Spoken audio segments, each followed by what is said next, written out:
Okay, good morning, everyone. Welcome. It's 10 o'clock. We're going to go ahead and get started. I want to remind everyone in the audience that we're live streaming this, so there are people watching online, and you'll be able to ask questions later, and they'll be able to ask questions as well through the chat function. So if you're watching online, please submit questions whenever you have them. We'll be collecting them here, and we'll address them during the breaks.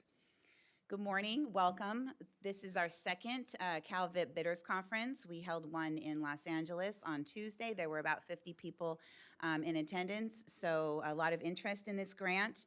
The CalVIP request for proposals was released on February 14th. As you know, it's available on our website, and whenever the Board of State and Community Corrections releases an RFP, we hold these bidders conferences as a way to answer questions, provide clarification for anything in the RFP that may be a little confusing. And we're going to do something a little different today. I have a video presentation that I'm going to show. One of the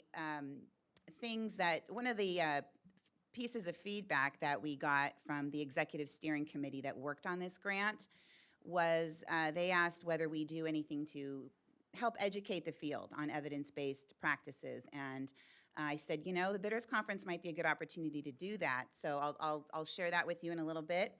I plan to walk through the RFP, so hopefully you have an RFP in front of you. Those of you watching online, grab your RFP. I'll be making reference to different pages in the RFP throughout the presentation. And hopefully we can make this process a little bit easier for you and get all your questions answered before the end of the day. My goal today is to be finished by 12:30. I didn't put an end time on the agenda because we never know how many people are going to show up and how many questions we're going to get. But with the video, it's going to take us about 2 to 2.5 hours to get through this. But I'll try to get you out by 12:30. Okay. I'm going to go through the agenda first. So I want to walk through today's agenda so you're prepared. As I said, my name is Colleen Curtin. I'm a field representative with the Board of State and Community Corrections. I work on the CalVIP grant, and I have for about 5 years now. With me today, some of my staff members, I'll introduce them. Elise Ram is behind me. She is the research data specialist who works on the CalVIP program. She's a member of our research team. She helped develop the RFP and will be working on the back end once all the proposals have been scored. I have Amanda Abakai. She's an analyst here at BSCC working on the CalVIP grant. I have Juanita Reinaga. She is a senior management auditor here. She assists the field reps with many of our fiscal oversight responsibilities. And then we have Kat and Sean from IT who are totally invaluable here. So we probably won't take formal breaks, but please feel free to get up and walk around if you need to. For those of you in the room, the restrooms are through the door to the end of the hall, turn left. There is a bathroom code, 3091#. Don't forget to take that bathroom code with you. So first today, I'll tell you a little bit about BSCC very briefly and a little bit about our Executive Steering Committee process. Obviously, I'll give you a little bit of background on the grant, the CalVIP grant, and then we'll move right into the RFP and start walking through the RFP page by page. I will show the video presentation. We'll continue through the RFP, talk a little bit about the evaluation requirements that go with this grant, and then I'm going to go through step by step how to submit the proposal. So about the Board of State and Community Corrections, we are a small state agency. We report directly to the governor's office. All of our business is organized under the board. There are 13 members on the board appointed by the governor, the legislature, and one appointed by the Judicial Council. The positions on the board are laid out in statute, and we have law enforcement represented, we have county and city law enforcement, we have social service providers, we have a member of the public, we have a judge. So it's a really diverse group of people involved in the criminal justice field. The board meets 5 to 6 times per year. The meetings are formal. Most of them are held here in this room. The meetings are live streamed through our website, so I encourage people to watch our meetings. when you can. They're interesting. For our RFP, the RFP that you saw, that you have before you, is had to be approved by the board before it was released. So as I said, all of our work is organized around the board and the board schedule. We are not affiliated with the Department of Corrections and Rehabilitation. I just want to put that out there. I think a lot of people assume that we are. We work with them, and the secretary of CDCR is a member of our board, as is the head of parole operations, but we are independent from them. CDCR oversees state prisons and state parole, and our agency works with local corrections. So we work more with local probation departments, local jails, local juvenile halls, et cetera. So we have our grants management division, which is where I work. We oversee all of the federal and state criminal justice grant money, most of the federal and state criminal justice grant money that comes to California. We also have a division of that oversees or helps inspect jails and juvenile halls to make sure that they're in compliance with federal regulations. They do that on a biannual basis. We also have a division that works setting job and hiring standards and training standards, monitoring training standards for local probation departments and local corrections officers. A little bit about BSCC. I want to also talk for a minute about our executive steering process because it's critical to our grants administration process. BSCC uses executive steering committees, or ESCs, to direct all of our work pretty much here at the board. ESCs are made up of subject matter experts from around the state. We work really hard to get a diverse group of people from government and from the community. And depending on the subject matter at hand, we try to get service providers as well as policy people, as well as law enforcement, anyone involved in the system. The ESC, as I said, developed the RFP that's in front of you. Of course, they have to use the statute as a guide, so there is statutory language that is over the CalVIP grant, but the ESC has some discretion within that language in developing the RFP. I want to remind everyone, though, that there are conflict of interest laws that surround the Executive Steering Committee's work. And so if everyone could turn to page 37 of their RFP. Page 37 contains a roster of the members of the CalVIP ESC. These members were notified before they began their work that they would not be eligible to apply for CalVIP grant funds, neither them nor their employer. And they cannot assist with the development of a proposal. And you or grantees cannot subcontract with them in any way. So they're prohibited from receiving any of the grant funds either as a grantee or as a sub-grantee. So just keep that in mind as you're developing your proposals. These executive steering committee members will be the ones to read and rate your proposals as well. We're really proud of that process.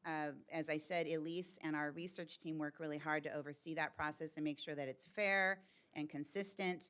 So, of course, if there are conflicts of interest on the back end, we ask executive steering committee members to identify those, and then they do not rate those proposals where they may have a conflict of interest. So just a little bit to be aware of. About the CalVIP grant, this grant has been funded annually through the State Budget Act all the way back to 2008.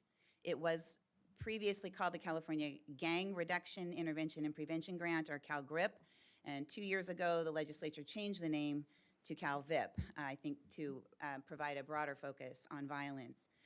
Annually, the grant has been funded at $9 million, roughly $9.2 million, and this year we got a big bump in funds, which I'm going to talk about in a minute.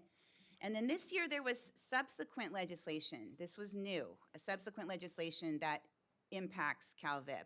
Assembly Bill 1603, also known as the Break the Cycle of Violence Act, was passed this year, and it brought some additional focus, additional requirements to the grant that weren't there before when it was only in the Budget Act. So we have the Budget Act and we have AB 1603, both guiding the Executive Steering Committee as they develop this RFP.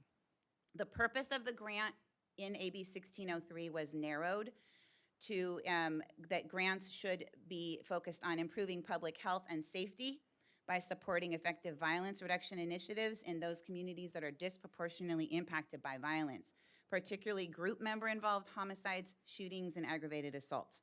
So you'll see throughout AB 1603 and throughout the RFP, there is a focus on violence, on those who are perpetrating violence, those who are victimized by violence, those who are at highest risk for those behaviors. So a little bit about the Budget Act. As I mentioned, we had a huge increase this year. The grant went from $9 million to $30 million, so it was tripled. That's largely due to the efforts of advocates who lobbied the Capitol and the governor and said, you know, California needs to step it up when it comes to violence prevention. There should be more funds allocated to this grant, and they were successful. So we have $30 million. $1 million is set aside to the City of Los Angeles, and that set aside has been in statute since the very beginning. They receive a non-competitive grant. They still have to respond to the RFP. This year, there was a $3 million set aside for small cities. That was new. So small cities defined as cities with populations of 40,000 or less. And then 1.5 million or 5% of the money is retained by the BSCC for administration and evaluation. And we are hoping to put out an RFP to hire an outside evaluator to assist the BSCC and to assist grantees with their evaluation efforts throughout the grant. That outside evaluator will not take the place of your evaluator, but we hope will work in tandem with your evaluator and with us in helping us strengthen the process, you know, for this cohort and for future cohorts. So that's exciting. So that leaves $24.5 million for all other applicants. $24.5 million that's been going out through this RFP. As I said, the eligible applicants are cities disproportionately impacted by violence and the community-based organizations that serve them. And I'll talk about that in a minute.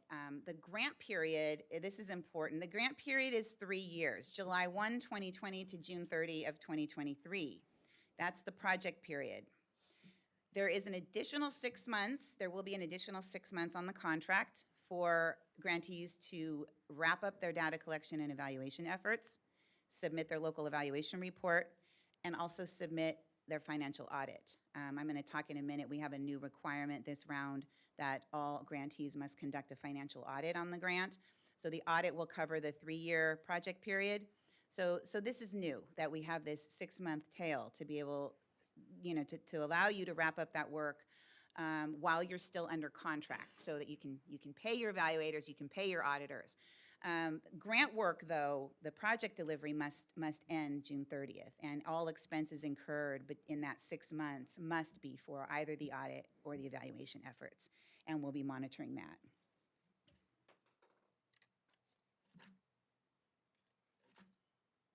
So eligibility to apply. Prior to this year, all cities could apply for the CalVIP grant.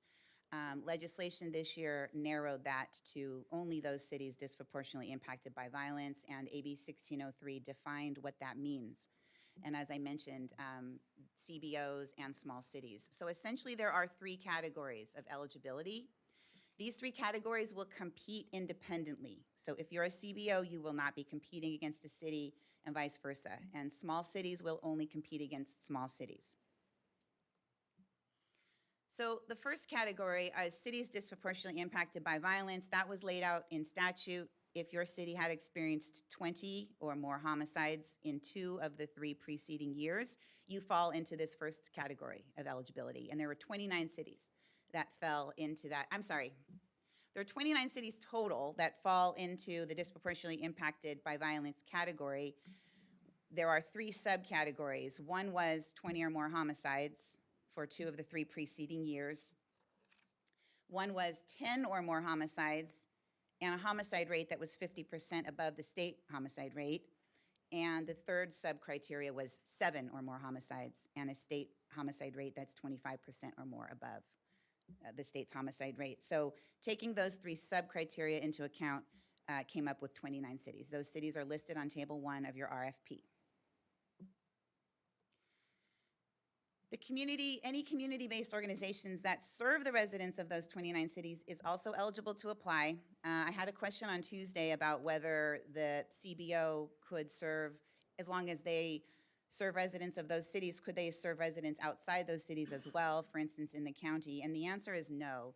CBOs that apply for this grant money must use the money to serve the residents of those 29 impacted cities. It doesn't mean that you have to be physically located in that city, because we recognize sometimes people's offices are outside of the city boundaries, but you have to serve the residents of those cities and use the grant funds for that. You may serve more than one city, but again, every city that you serve has to be one of those 29 listed on that table on page 6 of the RFP. And the third category of eligibility is cities with population of 40,000 or less. Now, the Executive Steering Committee considered this. There are over 270 cities in California that have a population of 40,000 or less. So they decided to layer some need criteria onto that population criteria to narrow the group. And so the need criteria that they layered on, looking at DOJ crime statistics, was those small cities that appear in the top 5% for homicide rate, robbery rate, and aggravated assault rate, averaged over the last 3 years. So that left us with 66 small cities, and those are listed on table 2 of the RFP. So those small cities now have a chance to compete separate from the larger cities. And however, I want to point out, CBOs in those 66 cities are not eligible to apply separately. The statute was very clear that $3 million set aside must go to the cities. However, those cities do have a 50% pass-through requirement. All cities do, and I'll get to that in a minute. Can I stop at this point for any questions from the group here, or are there any questions from our viewers online? Nothing yet? Yes, sir. Are there additional points provided? Let's say, I know in some of the other BSCC grants, call 47, that if you have 75% of the pass-through, you get more points.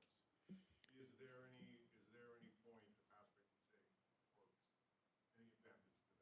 So I'll repeat the question. The question is, are there any preference points available, or does an applicant earn additional points if they exceed the 50% pass-through? And the answer is no. There is no incentive there are no preference points for exceeding that 50%. All right. I will move on. Eligibility for CBOs, I want to talk about this for just a minute. This is on page 8 of your RFP if you're following along. CBOs, in order to apply, you do not need to be a 501c3 nonprofit. Some of our grants do require that, which just goes to show that all of our grants are different and you always have to pay careful attention to the RFP. Our executive committee did not want to put that requirement on as a part of eligibility, so you do not have to have that. However, you do have to meet those criteria listed on page 6. I'm not going to read them out, but I just want CBOs to be aware of those, and cities also should be aware of those, because as you're passing money down to your CBOs, they have to meet those criteria. So basically, agencies have to be in good standing, registered to do business in California, register with the Secretary of State's office if that's applicable, and you as a grantee will be required to submit a form, Appendix B, which I'll talk about in a minute, to assure the BSCC that any CBO you're contracting with does meet those criteria.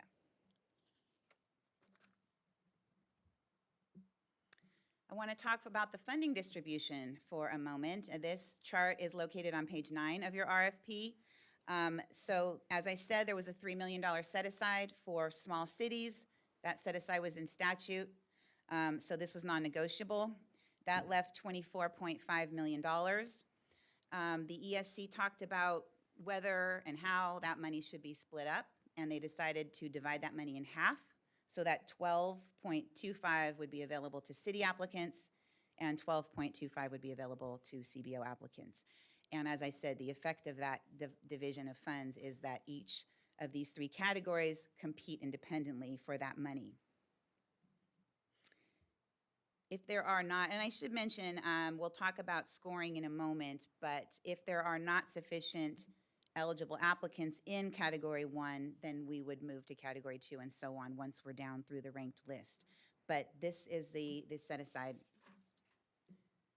for those categories. So now I want to talk about award caps, which were also listed in that table. For categories 1 and 2, you saw there was a maximum award cap of 1.5 million. AB 1603 raised that award cap to 1.5 million. Up until now, it had been 500,000, so that's one of the big changes that came through this year. And the Executive Steering Committee debated whether to even lower that cap lower that cap even further, but decided that they wanted to give applicants the flexibility to apply for that full amount. And that's categories 1 and 2. For category 3, for you small cities, you're limited to applying for 600,000. And so we anticipate awarding up to 5 grants out of that 3 million, up to 5. I'm sorry, minimum of 5, because as I'm going to talk about in a minute, everyone has the choice to apply for less than the maximum. So these are just the maximums. You do not have to apply for the maximum. You may apply for any amount up to the maximum. And I've already gotten a couple questions from small cities who say it's going to be a challenge to meet that match requirement. It's going to be a challenge to meet the pass-through requirement. And my advice to them is maybe don't apply for the max. So that leads into my next slide. Please don't request the maximum just because you can. Spend some time with your fiscal team, sit down, do some projections, take into account the fact that if you're starting up a new project, you're probably going to need 2 to 3 to 4 months of startup time. So you're not going to hit the ground spending your full monthly amount. Take into account the fact that that last 6 months is just for audit and evaluation. And so just be realistic. Apply for only what you can match. We're going to talk about that in a minute. This grant has a 100% match requirement. And you have to have that, if you're a city, that 50% pass-through. So every year, I am in a position where I'm chasing people down to spend the money, believe it or not. And it's really difficult. It puts us in a difficult position. It puts you in a difficult position, and we don't want to have to revert funds. So I really can't emphasize this enough. Only apply for what you need and for what you think you can spend in that 3.5 years. Yes, a question? Sorry. Can the match be brought forward by the subcontractor? Yes, it can.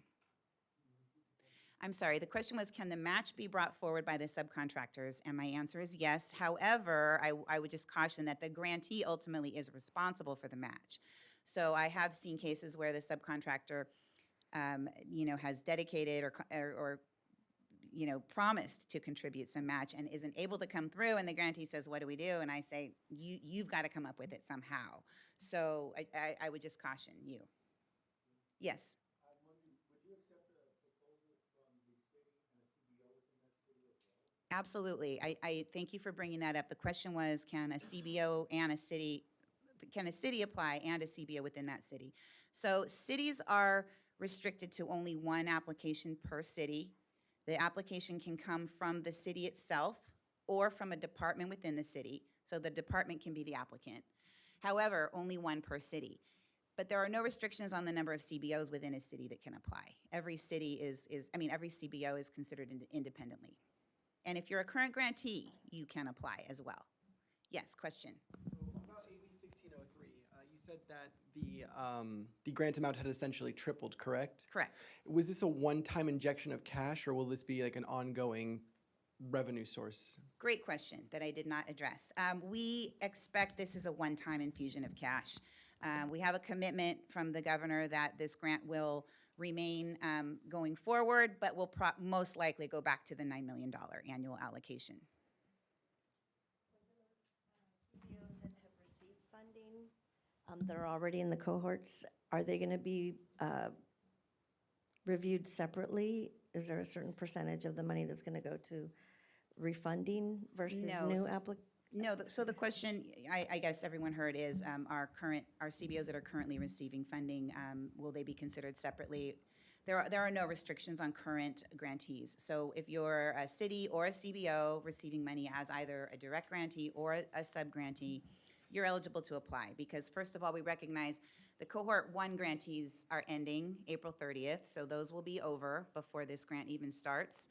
The cohort 2 grantees end August 30th, so there will be 2 months of overlap, and we're aware of that. And should a current grantee be successful, we'll just have to work with them on how to manage how to manage the closeout of cohort 2 and the startup of cohort 3. So should the monies revert back to the $9 million pot, will the small city set aside essentially be done away with, in your opinion? You know, we don't know. We don't know. That was in the Budget Act. That was not in AB 1603. So we don't know. Any other questions about eligibility? No, yes. So this question comes from Eric with United Friends of the Children. And his question is, we just submitted for the YRG RFP. Is our organization still eligible to apply for this RFP? Great question. Yes, you are. There are no restrictions, but we would just caution you to be careful to keep those projects separate, to not duplicate services, to be careful that you're not double billing. And that would go for, you know, if you've got other BSCC grants, as well as if you've got more than one CalVIP grant, because I'll talk about this in a minute, but you can be a direct applicant to CalVIP and be listed as a subcontractor on a separate application. We do allow that. However, we're going to be looking very carefully, and as a grantee or as a recipient of the money, you need to be looking very carefully to make sure that you're working on separate projects, that they're very distinct and unique, and you can track those dollars separately, you can track the staff time separately, you can track the deliverables separately. So here's that mandatory pass-through that I talked about. So for all the city applicants listening, all city grantees must pass through at least 50% of the grant funds to one or more of the following: either non-governmental community-based organizations or public agencies, not law enforcement, whose primary mission is violence prevention or community safety. For example, many cities have an Office of Violence Prevention, an Office of Neighborhood Safety, et cetera. This second bullet was added this year with AB 1603. So prior to this year, only CBOs counted toward the pass-through. So I have gotten a few questions about this, this second bullet here. And as I said, if your mission, if the public agency's mission, primary mission is violence prevention or community safety, it will count toward that pass-through. Are there any questions here? And I should mention, if that Office of Violence Prevention is the applicant and they retain 50% of the money themselves, then this obligation is met. Any questions about that pass-through? And that's another requirement that's in statute. We have no control over that. That's non-negotiable. There's a 100% match requirement, and again, I'm just the messenger here. This requirement is also in statute, non-negotiable. It can be cash or in-kind or a combination of both. And I will say that as an agency, we're pretty flexible. We work with you really hard to make sure that you can meet this match requirement. Cash match would be any income from a source other than grant funds that's dedicated to the project. So I have cities that dedicate a general funded position half-time to the grant. That would be a cash match. Any supplies or equipment that the grantee purchases with outside funds and then uses on the grant, that would be a cash match. Indirect costs that you incur on behalf of the grant, that could be a cash match. So anytime the grantee is expending dollars, not CalVIP dollars, but on the CalVIP project, that's a cash match. An in-kind match would be a non-cash outlay of materials or resources dedicated to the grant. So for example, if you have a partner agency, maybe either a public agency or a nonprofit who says, you know, we're going to dedicate a half-time counselor to come over and work on this project, we're not going to charge you for it, that's a match. If you have volunteers or interns that work for free, that's a match. If you have donated office supplies or donated meeting space, capture that. And there are ways that you can capture that using, with donated space, we'll ask you to use fair market value and, calculate what the rent would be. make sure as you're developing your match contributions that you're using some kind of methodology that would hold up in an audit to calculate the cash value of that match. But, so those are all examples. Any questions? Yes. Final 6 months, you mentioned you can't spend grant funds on program. For the final 6 months, you can't spend grant funds on program, it's for the audit and for evaluation. Does your match also have to be for audit and evaluation, or can it be to sustain the program? That's a great question. Well, thank you. And you know what? It hasn't been posed yet, and we hadn't thought of it yet. So good job. You know, I'm gonna get back to you on that one. I'm gonna say that our goal was that project activities end at that 3-year mark, so that all grantees are measuring the same thing, right? All grantees are measuring 3 years worth of service when they submit their evaluation. So really, the intent of that is such that services end. So my initial response is the match would also have to be for your evaluation and your audit. Otherwise you'd be continuing to provide services, and that would throw off your numbers. Does that make sense? No? That's a, We intend to try and sustain the program after the grant period. yes. And so if we're sustaining the program, the numbers that we report would be for the grant period, but that doesn't mean that we would curtail the program. It just means we would not have that funding source to support the program. I'm gonna have to get back to you on that one. Thank you. Yeah, thank you. It's a great question. On that question, but let's say you provide a 200% match in program, let's say you've got a case manager. And in the course of the 3 years, you didn't just match at 100%, you matched at 200%. And by the time the 3 years ends, you're overmatched. Are you fine then? I mean, because getting matched for program things is one thing. There's volunteers, there's space, all that kind of stuff.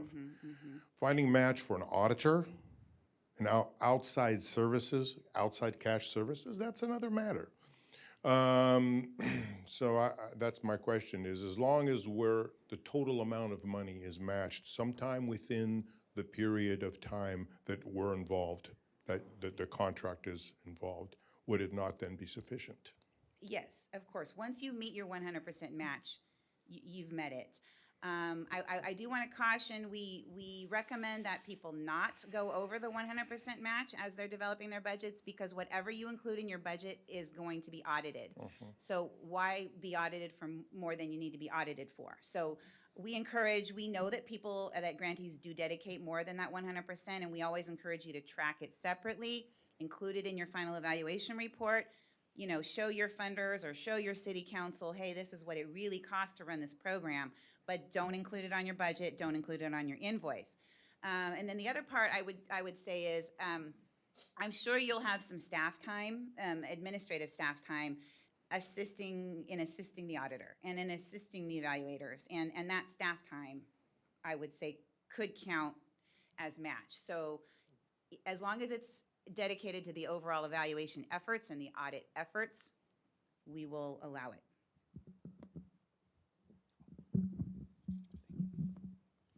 Are there any questions from the field? Yes, we have a few online. So the first one is from Mei Lee, City of Oakland. Do you have an audit guide I can use to solicit bids? No, we don't.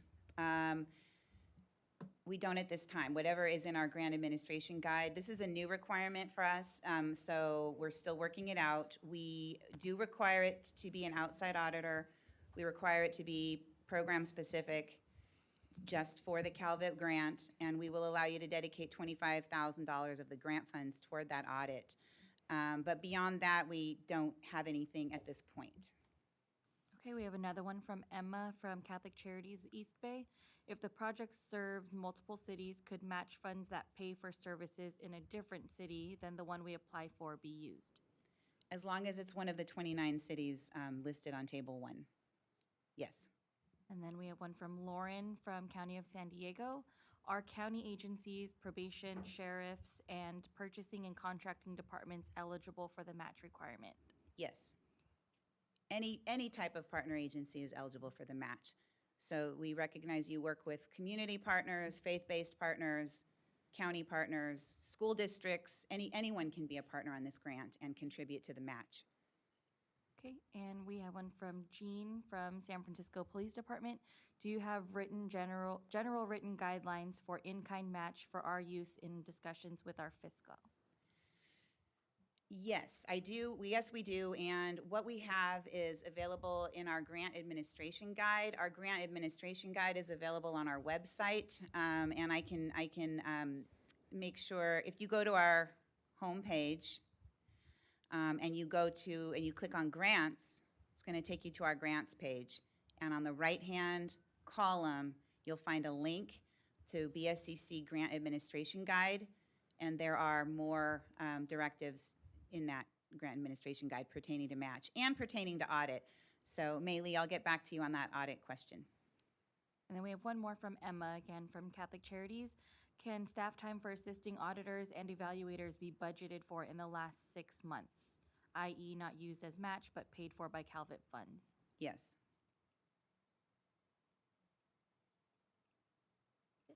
Okay. Okay, I think I've already said all of this, except for, so I'm on to the match requirement still. I want to be really clear that match, we look at match contributions in the same way we look at grant funds. So we have you report them on the invoice in the same way that you report grant funds. We have you track them in the same way that you report grant funds. So be careful as you're laying out your match contribution. If you're planning for your city manager to dedicate 5% of his or her time to the grant, they have to track that separately. We do not accept straight percentages. Straight percentages can be used in your budget, in your proposed budget. You can estimate it's going to be about 5% of this person's time. But on the back end, we only accept actual time. So I just want everyone to be aware of that. There tends to always be a lot of confusion around match, that it's kind of just this fluffy thing out here. But we take it very seriously because it's in statute, and it really is a part of the grant. We look at this as not just a $1.5 million grant, but it's a $3 million project if you apply for that maximum. So please be careful to be prepared and to track that match. All right, couple more slides before our video. AB 1603, I want to talk for a minute about target population. Mandates that initiatives funded by the grant shall be primarily focused on that small segment of your population that's identified as being at the highest risk of perpetrating violence or being victimized by violence. So this is going to come into play when we look at the rating factors later. When you're developing your proposal narrative, you're going to have to address how you plan to identify that target population. Eligible activities. Everybody always wants to know, well, what kind of activities can be funded by this grant? And if you looked at AB 1603, you would notice that they name 3 strategies in that bill.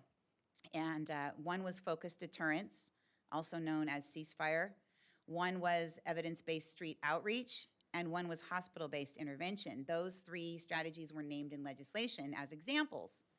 So the Executive Steering Committee spent some time discussing whether the grant should be limited to those 3 strategies, and should grantees be required to use one of those 3 strategies. And in the end, they decided no, that those 3 strategies are not going to fit for every community in California. So they did leave a little flexibility for you here. Grant funds can be used to either support a new effort, a brand new project that you're going to try out, or to expand or replicate a project that you're already doing. And you'll be asked to indicate on your cover sheet whether this is a new project or a continuation or an expansion of an existing one. So I want to be clear that these funds can be used to enhance, expand, et cetera, a current effort. But we are looking for evidence-based, evidence-informed violence reduction strategies. And Elise is going to talk a little bit in a minute about what evidence-informed means to us. So you do have some discretion, but keep in mind you have to make a case in your proposal for why you selected the strategy that you selected. that it's based in some kind of evidence, or it's been used before with good results, et cetera. And we'll get to that in a minute. The examples of the types of strategies that can be funded are found on Table 4 in your RFP. Those are just examples. And in the video that you're going to see in a minute, he's going to talk a little bit more about that. So the video today is narrated by a gentleman named Thomas Abt. He is a senior fellow at the Council on Criminal Justice. Prior to his time there, he was at Harvard. He's a Harvard researcher. Prior to that, though, he was a practitioner. He worked for the New York Department of Public Safety, and he worked under the Obama administration for the Department of Justice. He recently wrote a book called Bleeding Out: The Devastating Effects of Urban Violence and a Bold New Plan for Peace on the Streets. He has, as a part of this book, he drew on his years of experience doing policy and research, but he also went out into the field around the country conducting interviews with gang members and victims and families and law enforcement and practitioners. And so we asked him to talk a little bit about the evidence-based violence reduction strategies that are emerging as promising, as proven, and also to talk about some of the principles that they see that kind of cross over all those strategies. So this video is about a half hour long. I want to prepare you. It's a little long, but I think you're going to find it very useful, and it's going to be available on our website after today. So if you want to go back to your communities and share it with them, you can do that. So with that, we'll cue the video.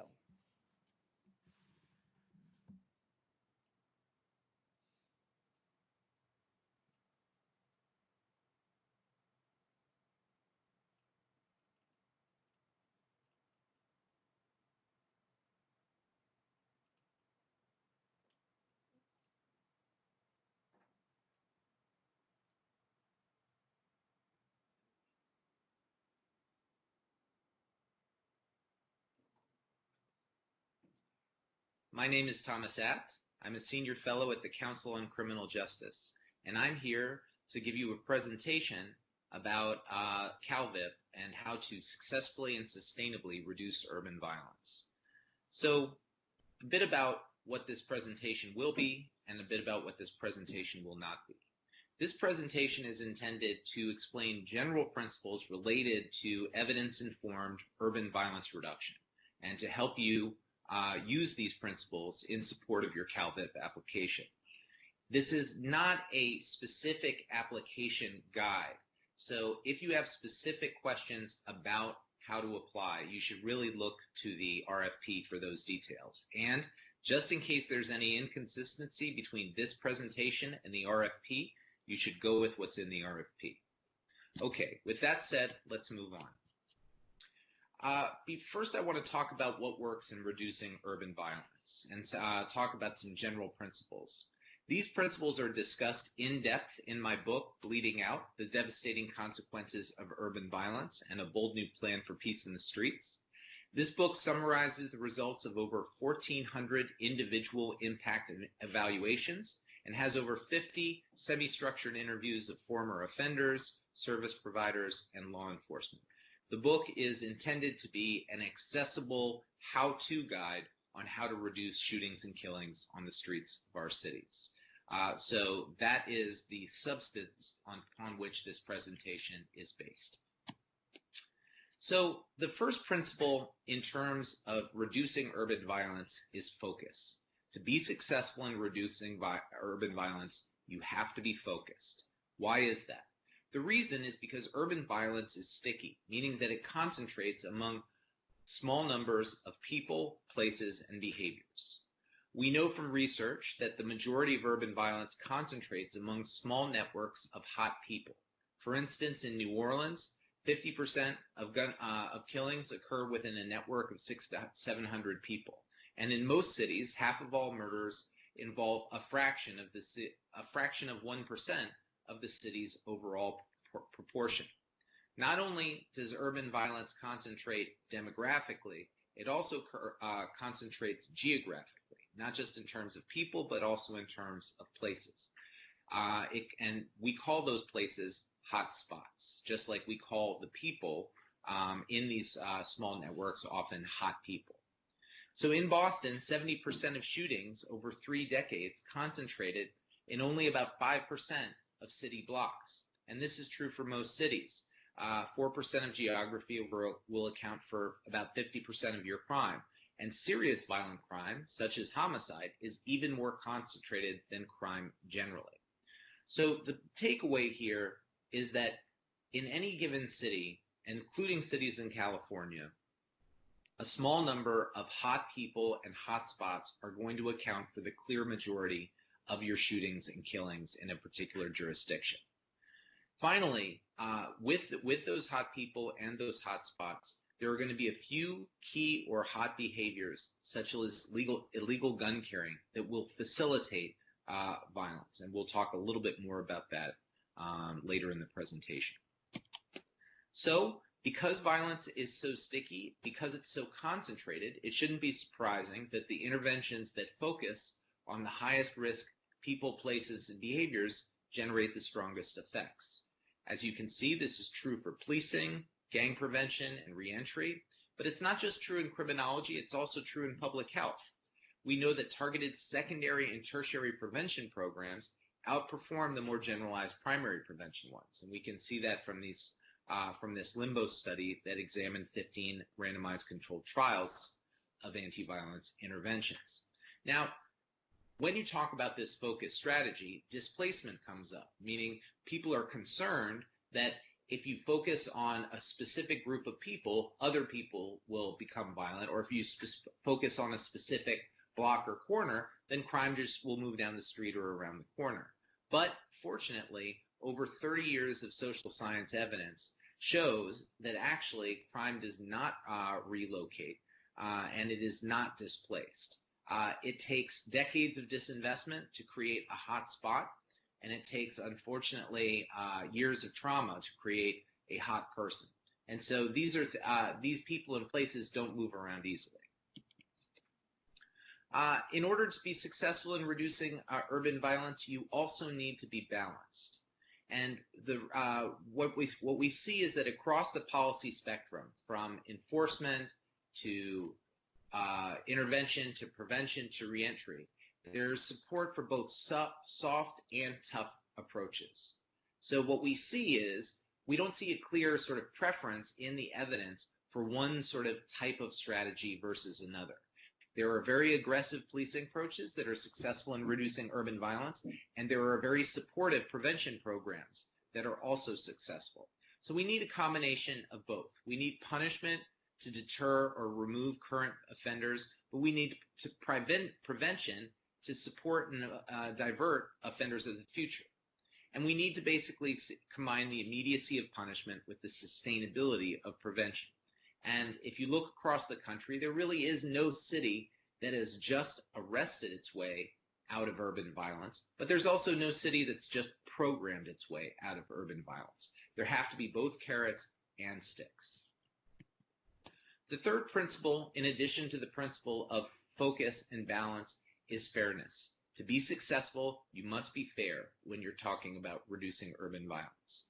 There's emerging evidence indicating that legitimacy and safety are interconnected. If people don't believe in the state, if they don't believe in their police and the criminal justice system, they won't use it. They won't be witnesses, they won't call 911, and they won't turn to the system for perhaps its most traditional use, which is the nonviolent resolution of conflicts. And so unfortunately, what we see is when there is low levels of legitimacy in a community, that community is more likely to have a higher rate of shootings and killings than another community that might be equally poor or equally distressed, but has a better view of its police and criminal justice system. So how do we turn that around? Well, there is a strategy known as procedural justice, which helps police officials rebuild trust, improve compliance, and promote collaboration. And it doesn't just work in policing, it also works in courts and in other areas. It's a very flexible strategy. And its key principles are respectful treatment, unbiased and transparent decision-making, and the opportunity to be heard, i.e. voice. Now, what do these mean? Obviously, being respectful is a sort of is necessary but not sufficient. Obviously, we need to be courteous and respectful. But in terms of unbiased and transparent decision making, nobody likes to be subject to arbitrary authority. And so it's important, using the principles of procedural justice, to explain what is happening and why. And then finally, the opportunity to be heard.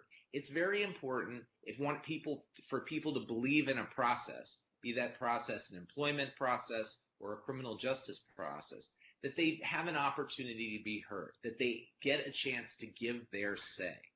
And so if someone needs to explain why, if they were pulled over for speeding, they need to explain that they weren't speeding or that they had a good reason for speeding.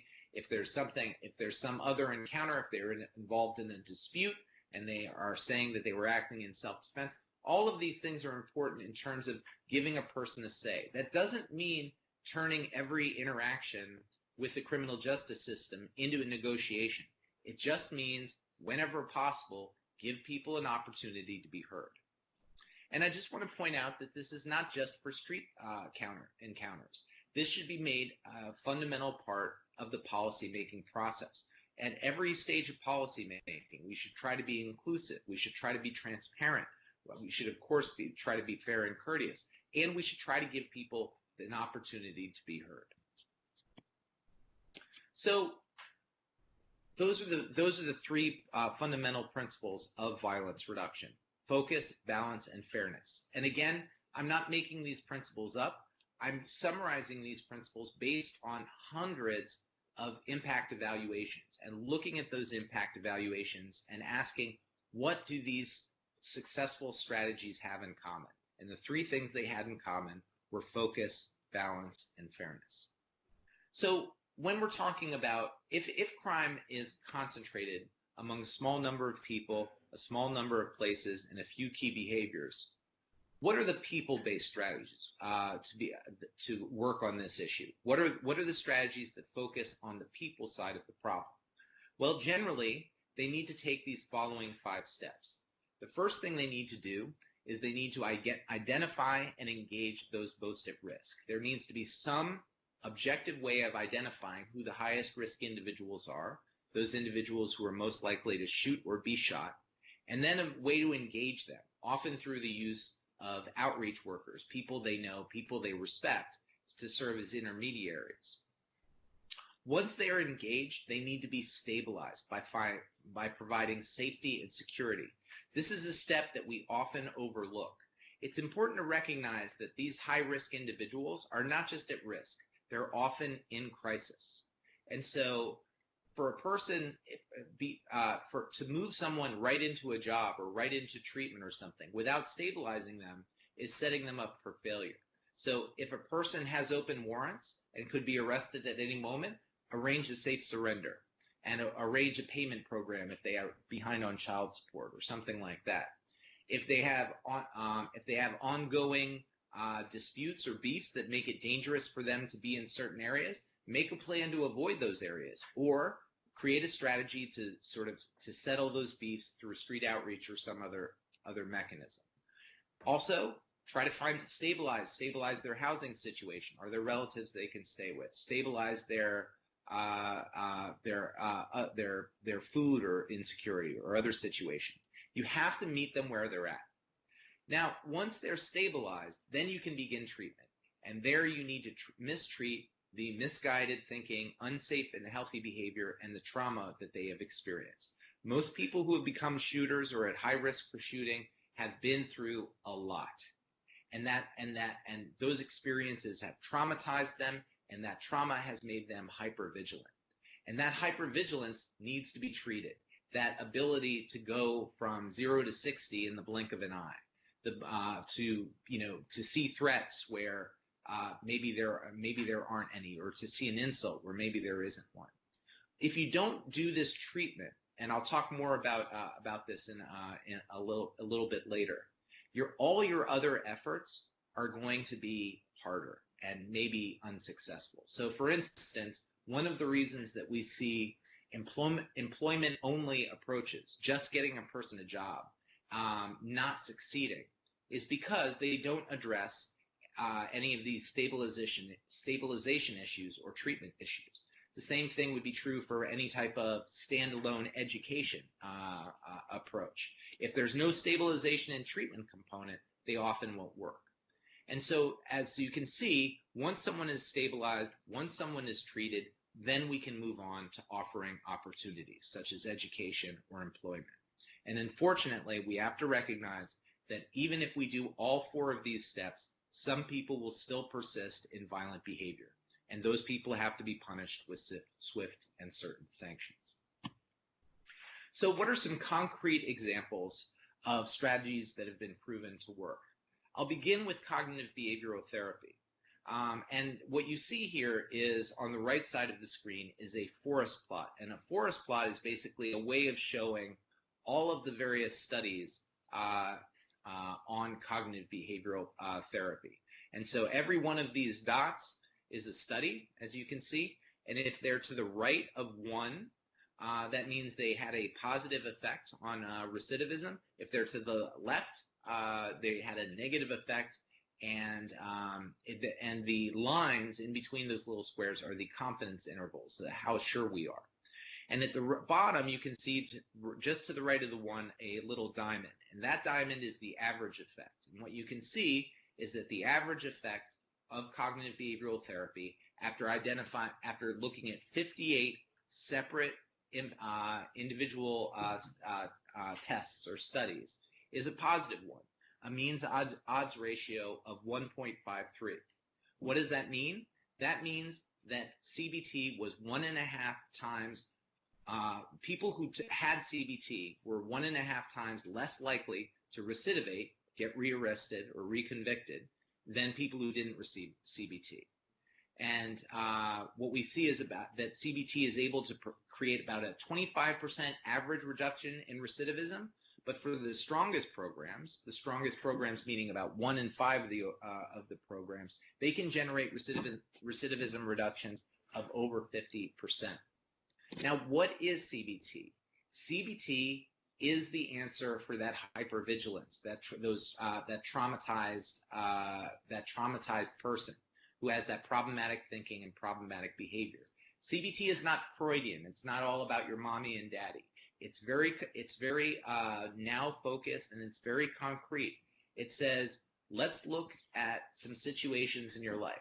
Let's look at how you respond to those situations, and let's look at how you think about those situations. And let's see if we can identify the thinking that leads to the behavior, that leads to the results that we're not happy with. And a lot of this is focused around anger management. One of the oldest and most well-known forms of CBT is, if you're getting angry, count to 10 before you do anything. So there's anger management, there's interpersonal problem solving, how do you manage conflict with other people, and also future orientation. Unfortunately, we know from many of these young men who are at the highest risk for violence, many of them don't expect to live very long. They don't expect to live to be much older than they already are. And so increasing future orientation, getting them to understand that they can live longer, and that they should live longer, and that they need to plan for living longer, is another key aspect of CBT. I'm going to suggest, moving to the next slide, that CBT is actually a pretty important component of all of these other evidence-informed strategies that have been listed in the RFP. And so what I want to suggest to you is, if your application is about turning around troubled individuals at the highest risk for violence, so I just want to strongly urge you that if you're thinking about doing diversion, employment, job training, mentoring, case management, or mental health services, I want to recommend that you consider including a CBT or cognitive behavioral component to that work. Next, I want to talk about focused deterrence. Focused deterrence has the strongest evidence behind it in terms of the size of its impact.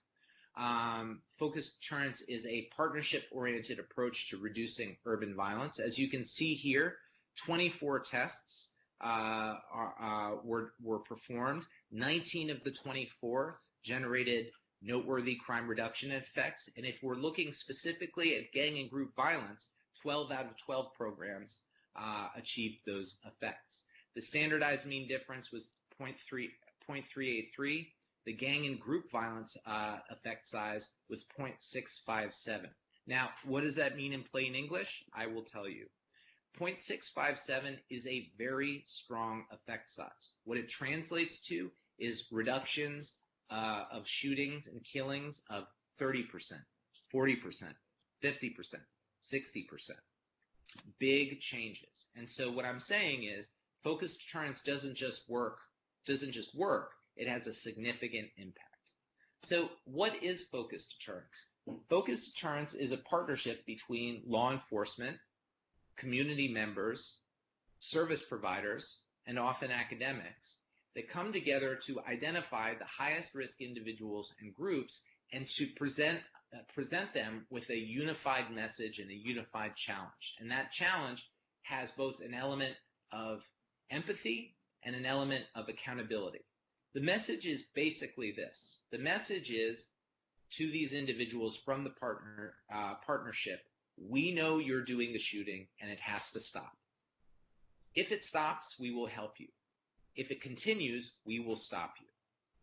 And then having made this promise to these individuals, then you have to follow through.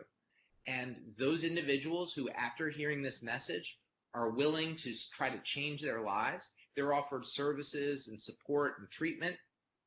And those who refuse help and want to continue on the path that they're going in terms of violent offending, they're brought to justice using targeted enforcement. So it has the element of focus, it has the element of balance in terms of both carrot and stick, and it has the element of fairness in that you're actually going to these individuals and these groups and you're offering them a choice, and you're offering it in a respectful way, and you're telling them what you're going to do ahead of time. So it has all those aspects procedurally. Street outreach or violence interruption is a very popular strategy. There is no systematic review currently available. On the two previous slides here, these forest plots were from systematic reviews, where you systematically gather all of the evidence or all of the most rigorous evidence about a particular theory and put it in one place.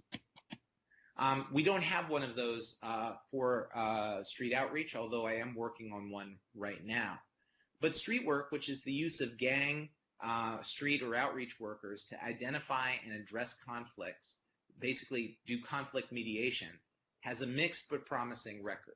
Basically, what we know about street outreach is if you do it right, it's successful. But if you do it wrong, not only can it be unsuccessful, but it can actually increase violence. And hospital outreach efforts are really similar in that I think they have mixed but promising record. So the key with these strategies is if you're going to do them, that you do them well. And I want to talk about a few sort of key things that you want to do here. The first thing is we really need street outreach to be systematized and professionalized. We have to realize that sending people out into the community, possibly who have previous experience with that community, were members of gangs in that community or these things, without sufficient support, without sufficient training, without sufficient management, is a recipe for failure. And so we have to make sure that we've trained people effectively, that they are managed effectively, and that they are supported effectively. And that's a key element. The other thing that we need to make sure is that these programs really have a series of effective partners. So one of the things that is important in terms of street outreach is while street outreach is always going to be independent from policing, it can't be adversarial. If street outreach workers and police officers are constantly in conflict with each other, then neither will be successful. And so there has to be an agreement about how to work together or how to work in parallel. How you stay in your lane, I'll stay in mine. That's very important. And then in terms of the non-police resources, Who's going to provide services? Are street outreach workers going to provide services? Are they going to provide referrals? And so on and so forth. That's important because some street outreach organizations have actually run into problems because they started doing too much. They said, oh, we'll also provide employment. We'll also do victim services. We'll also do education. And ultimately, they took too much on and weren't able to deliver on any one thing particularly well. Hospital-based outreach efforts are promising and can be successful. But the thing I think that's important about the hospital-based outreach is if you are going to work at a hospital, you have to be connected and partnering with other people in the community. It can't just be in the hospital. The hospital, the emergency room is a critical setting for violence reduction, but it always has to link back to where people live, to where people stay, and where violence might actually happen. So those are some people-based strategies, and I want to just note that these are not the only strategies that can be used. The RFP is open and inclusive, and so you could use any evidence-informed strategy, not just the ones I've said here, and not just the ones that are listed in the RFP. So just keep that in mind. So I've talked about people-based strategies. I want to talk about place-based strategies, those strategies that focus on the highest risk hotspots. And so we need strategies to address violence in these hotspots that are obviously focused, balanced, and fair, but that do three things. First, that they use policing. Second, that they follow up that policing with placemaking, not just policing areas, but also investing in them. And then they supplement that policing and placemaking with community building, with partnerships that between those police officers and those placemakers. Then finally, I want to talk about behavior-based strategies. We've talked about people-based strategies, we've talked about place-based strategies, and now I want to talk about behavior-based strategies. I'm not going to get into too many details here, but the basic idea is try to avoid being overbroad about guns, gangs, and drugs. Too often we think of these things in absolute terms, and instead think of them as behaviors that facilitate violence. So don't think about guns, think about gun carrying. Don't think about gangs, think about gang banging. And don't think about drugs, think about violent drug dealing. And what I'm saying is focus on these things' connection to violence. And when you think about them as behaviors, then you can link them back to those hot spots and hot people. So instead of thinking about all guns generally, think about illegal gun carrying by hot people in hot spots. Instead of thinking about all gang members, think about violent gang conflicts by violent gang members, hot people in these hot spots, and so on. And so that's a way to narrow this down, narrow these big subjects down, and to get more focused on the people and places that cause the most damage. So, for instance, instead of emphasizing gun supply, so how many guns are in a jurisdiction, how can you cut that supply off? Emphasize demand.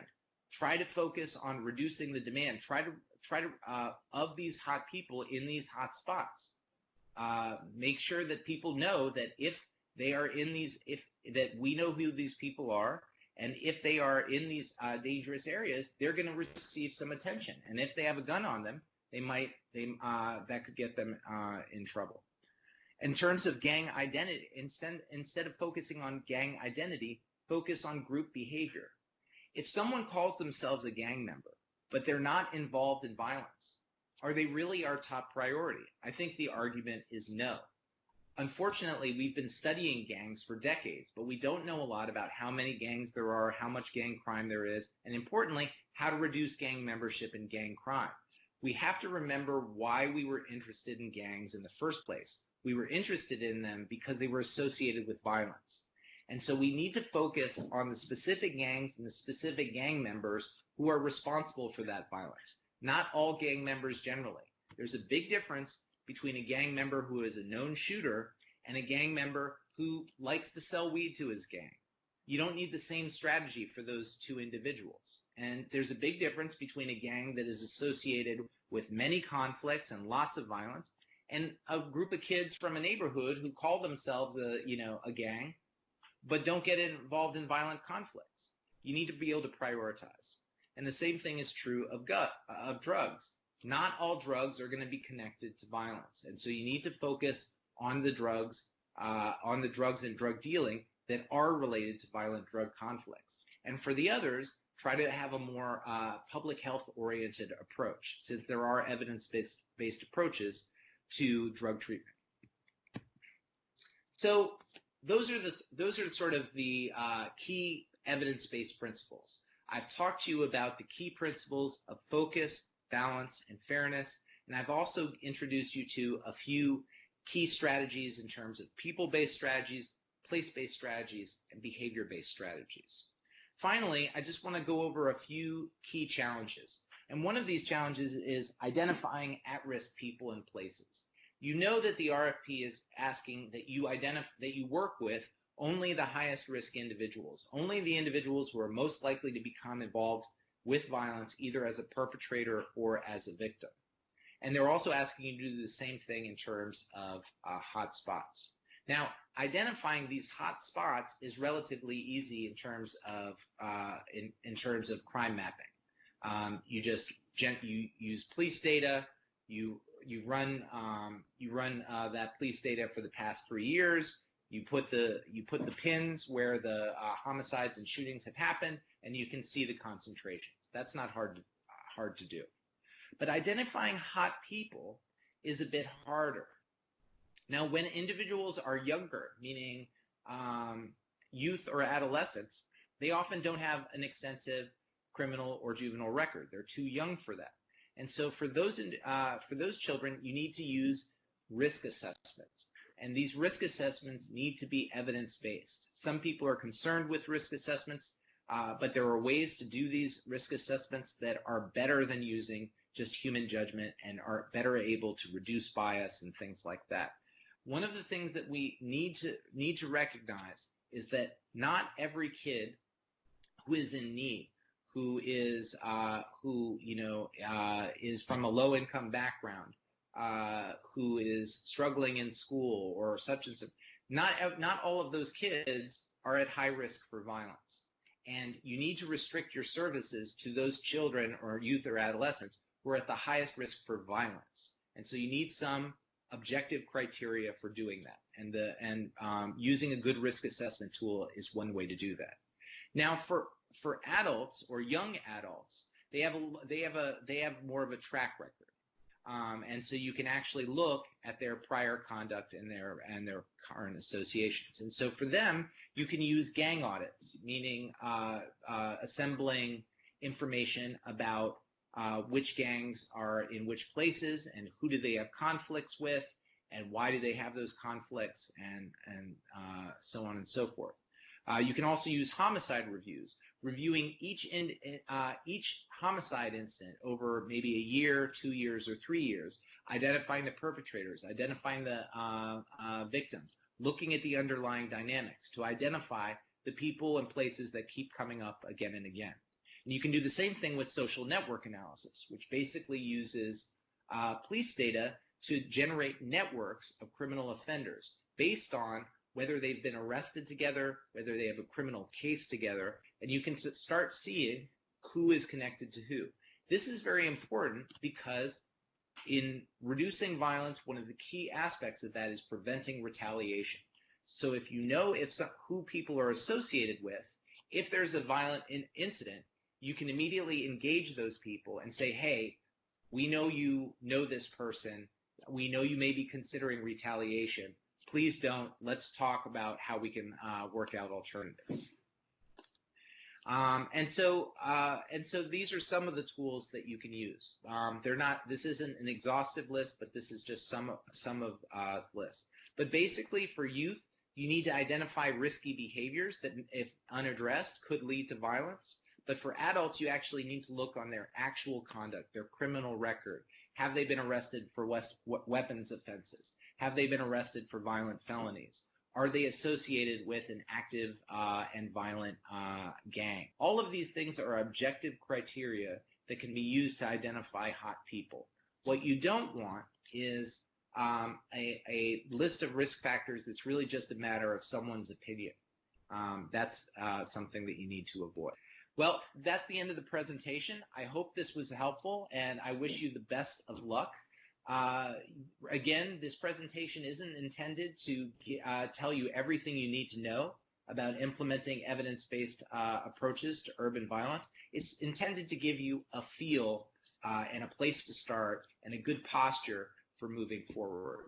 I wish you the best success and thank you for what you're doing. All right, normally I would say let's take a break, but since I've got people watching online, I'm going to just invite you to, get up and move around if you need to, but we're going to continue to power through this so that we can get you out at a reasonable time.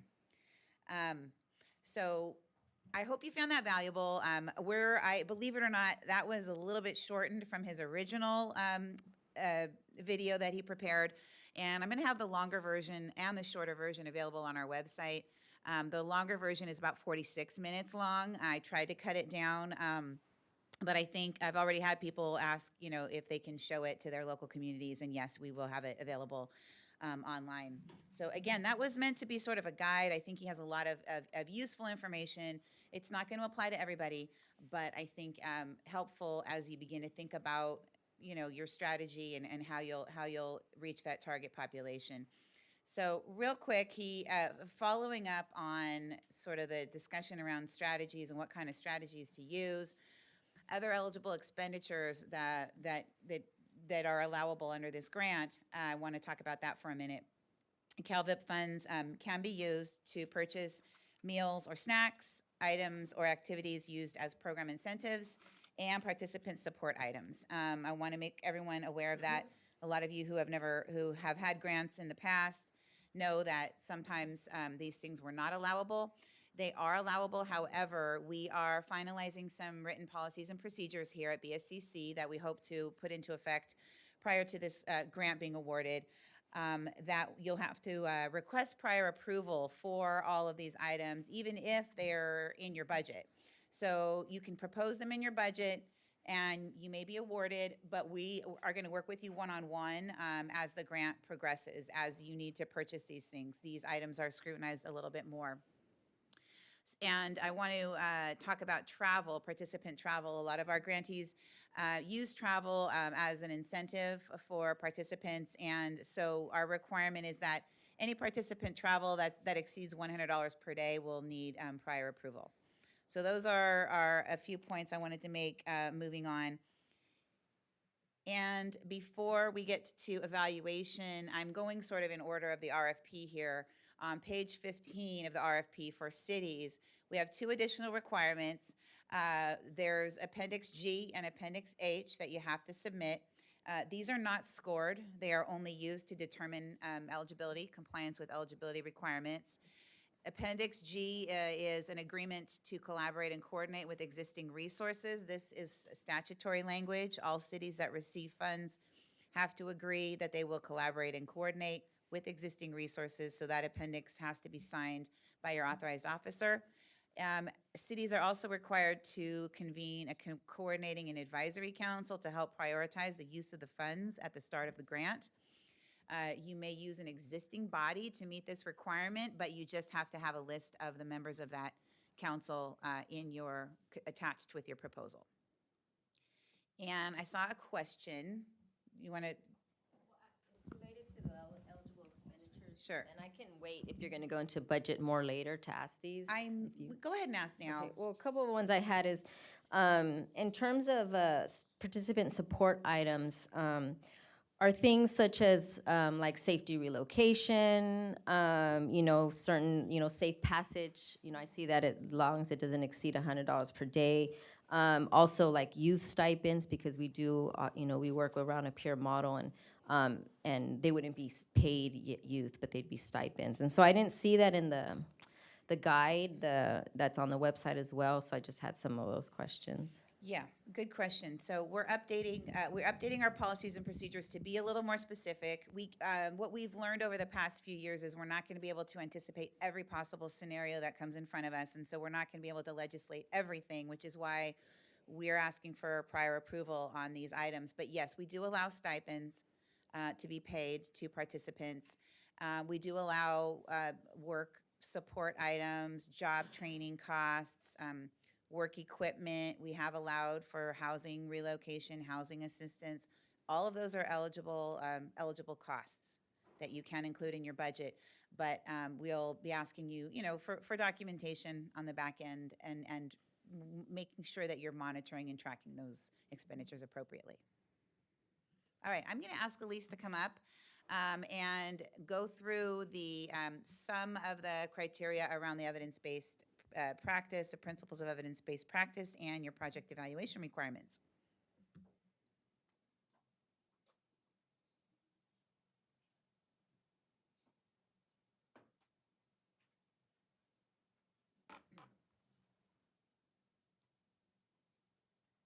Hi.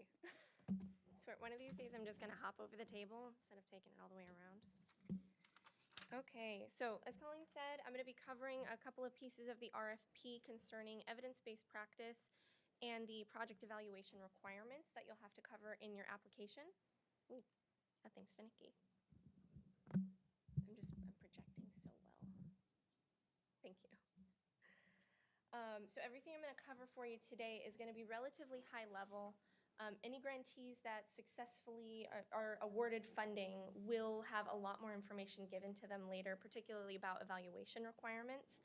But there are aspects of the evaluations that are going to come in handy when you're writing your application.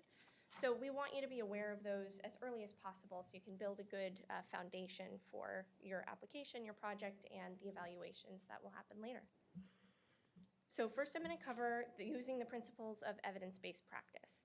So the BSCC wants to fund projects that can show that they've done research into how and why they're providing their services to their target population. Ideally, everybody will have used a very focused approach, evidence-based, backed up with previous projects or studies that have been done. We've gotten some confusion from past applicants around the term evidence-based.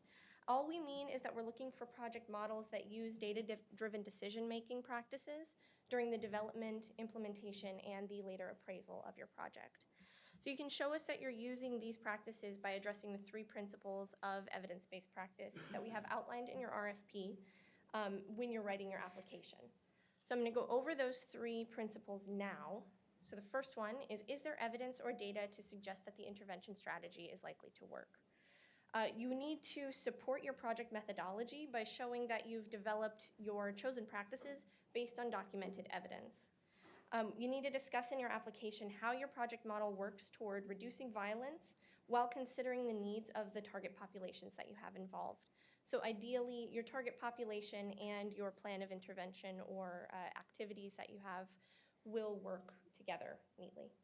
And then you'll need to present recent evidence, and I say recent meaning within the last 10 years, because a lot of things change, so if it's more than 10 years old, there's a decent chance that something more recent has come out to correct that research. Present recent evidence that is relevant to your area and or your target population to show the people who are reading your application how effective you're expecting your project to be. So when the ESC members were designing the request for proposals, they had a really strong emphasis on recognizing that there should be room for innovation within the services that we allow for this grant. So with that in mind, there are many different forms of evidence that you can present to support your choice of project methodology. Regardless of the type, be that in a published research journal or whether you're using a past project that was done on a similar target population, it's up to you to present the best evidence that you've got so that you can defend that your project is evidence-informed or evidence-based. Whether you're looking through a research article or you're reading the results of a previous project, you need to ask yourself some important questions to make sure that you're using good quality evidence to support your application. So did they use a comparison group to determine if their project had an effect on their target population? Were there contextual differences between your project and the evidence that you're using? So was the project that you read about mainly concerning low-risk individuals, where yours is going to concern high risk? If there is a difference like that, you need to address it in your application when you bring up that evidence and discuss how you're going to overcome that difference, or if it's not going to be a problem, discuss why it's a non-issue for your project. If it's possible, it's never a bad idea to reach out and get your own people training or to secure researchers for technical assistance at this stage, even if it's just on a consultant basis. We know it's really hard, especially for smaller projects, to do that this early, but if possible, it's really helpful just to have somebody, a professional, to go to for these types of questions. So the second evidence-based practice principle, once an intervention strategy is selected, will you be able to demonstrate that it's being carried out as you intended it to? We want to see that you're going to monitor the quality control of your project and make sure that the project is running as planned. So just make sure that you have a plan in place to assess all of that as you go through. If the intervention you're using was done before, talk about the procedure you'll use to make sure that the previous model is being closely followed. And further, if you find a deviation from the previous model, have a plan in place to correct those problems. Third, is there a plan to collect data that will allow for an appraisal of whether the intervention strategy actually worked? Because at the end of the day, we want to see the effect that you had on your target population. We need to see that plan to collect the information to show if your project did what it was supposed to do. And like I said, if possible, bring in a researcher or send your current staff out for training, because having somebody who knows what they're doing at this point is really helpful as far as choosing the correct outcome variables and getting a research methodology in place. We want to establish measurable outcomes and make sure that that makes sense given your project goals. So if you're measuring violence levels in your area as one of your overall outcomes, you probably want to list violence levels of some sort in your application as a variable that you're measuring. And tell us how you'll differentiate the effects of your project from any outside effects that could be affecting your participants. So we know this is almost impossible to do perfectly. Your participants are almost always going to experience outside effects, of one kind or another. But you can at least try to show any change that occurred during your project by implementing a pre-test, post-test, so measuring certain metrics at the beginning of with your participants, and then comparing to how your participants measure at the end. You'd also do comparison groups, so taking your group of participants and a group of similar participants as far as certain metrics are concerned, such as using a group of individuals that would have been eligible to participate in your project, but for one reason or another did not. Looking at how they measure on those outcome metrics at the beginning of the project, and then touching base with that same comparison group after the project's completed, and comparing them to how your current project participants are. So when you're writing your application, we need you to make sure that you include qualitative and quantitative data when you talk about how you're going to measure your project's effectiveness. So just in case anybody's not familiar with either of the terms, qualitative is just written or spoken narratives. We usually use it to explain or gain insight and understanding in more nuanced events, where quantitative data is just based on numbers and mathematical calculations. You'll use them in any statistical analyses that you run, or you can use them as a control in those analyses. So when you're completing your application, make sure to address the evidence that's backing up your project's viability, your plan to verify the design fidelity of your project throughout the grant cycle, and your evaluation plan that will determine if your project accomplished its goals. And when you're addressing that evaluation plan, make sure to refer back to the qualitative and the quantitative data that you'll be listing. See? Oh, I know, it's a habit. Okay, I'll try and stay here. I've only got a couple of more slides.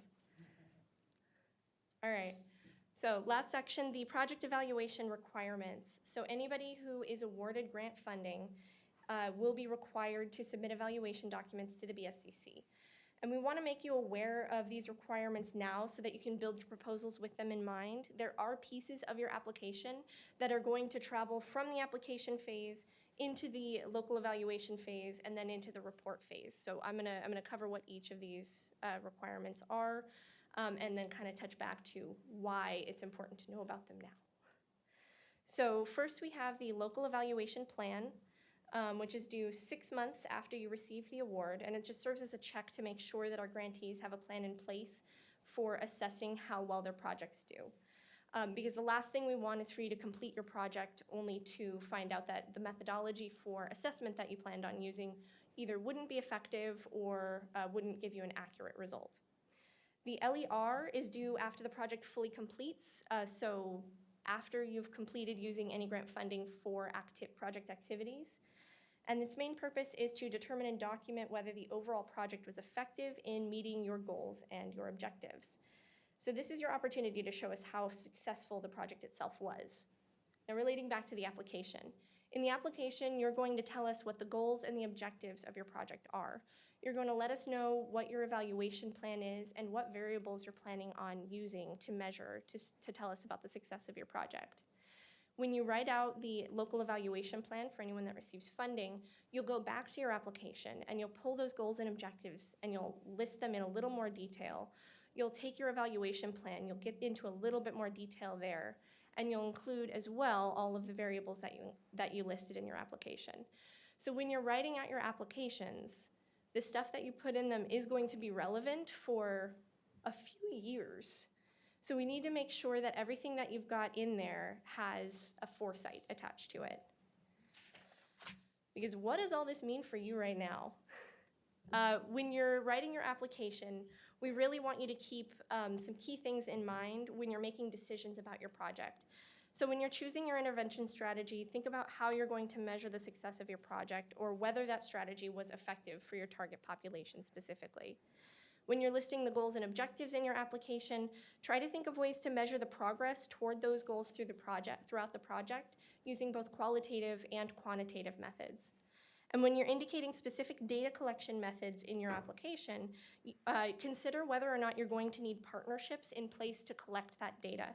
So if you're talking about using crime data such as homicides, arrests, anything along those lines, consider contacting a local law enforcement agency. If you're planning on using school data, same thing. Make sure you have a plan in place to contact schools because I think they need to include letters of agreement in their application as well in those cases. So evaluation is a huge part of our process at the BSCC, particularly for me because I work in the research department. That's basically most of what I do. And it will be much easier for you to construct a solid evaluation later if you keep these points in mind when you're writing your application now. Great, thank you. Sure. Yes, Oh, yeah. absolutely. Whoa. So a few. So our initiative is really working to build internal capacity for evaluation. So I have a doctorate and we have staff, we have a data coordinator. So is an outside evaluator mandatory and or we can determine the level at which they're engaged with us? That's one. And to be clear, are you asking us for a quasi-experimental design, like the comparison group? Yeah, the comparison group, that itself is a whole project, so, and requires a lot of funding and resources. Is it required? Okay, so am I on?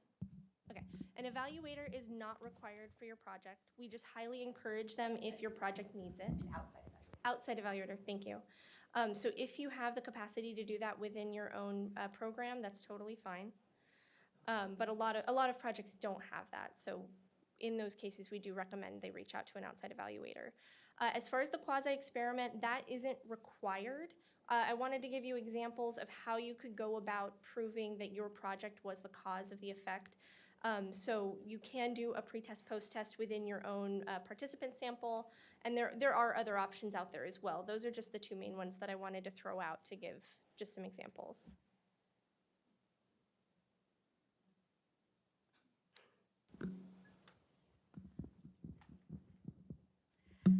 So internally, we're also setting ourselves up, so we're in the process of determining our data management system.